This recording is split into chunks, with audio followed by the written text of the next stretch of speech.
Hey folks, Dillon here, and this is Got a Minute. My topic is playing with power with air support. There's really two main areas that are going to come up in this session today, and it's the idea of how we're going to exhale that air and how we're going to develop the embouchure strength to withstand that additional air velocity. So let's jump into it. The first thing is just taking a full relaxed breath. I like to yawn with an O kind of vowel, and that really sets me up for not playing with tension. I like to keep my throat nice and relaxed on the exhale. And I also like to keep my upper body and my rib cage in the upper position as I exhale. You can practice with a timer, see how long you can hold that note in that position with upper chest without creating tension, but just a high chest, nice steady airflow, okay?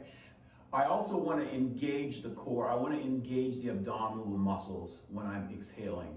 Okay, and you can take a hand and just put it here and feel that on the exhale and feel that contraction of the abdominal muscles without creating tension. Once you get onto the horn, try to find that loud spot or the center of the note.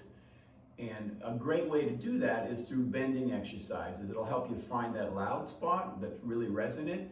And it'll also help develop the strength in the chops, so a double benefit there for sure. Try to aim for the back of the concert hall. Try to get your sound to the back of the hall rather than just being loud in your section and not projecting.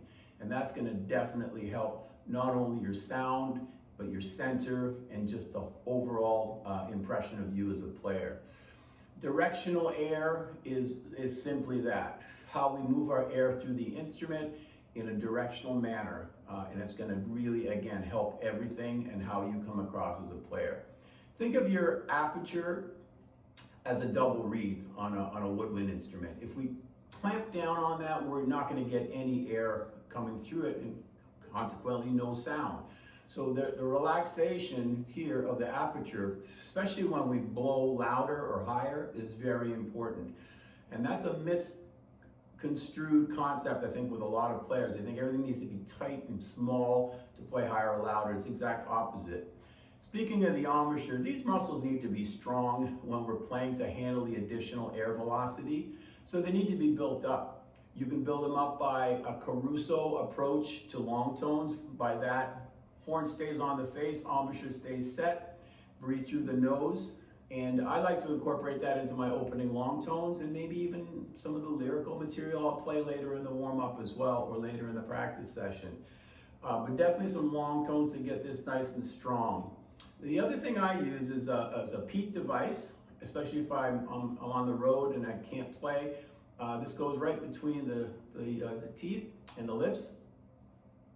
And you pull away, and it really gets this great directional drawstring idea going, and you can feel a nice burn in your chops and even back here in the jaw. You can flip that tool around and put the small end in for a similar isometric type of exercise. This is a great tool for helping to develop the strength here, especially if you're not being able to get on the horn.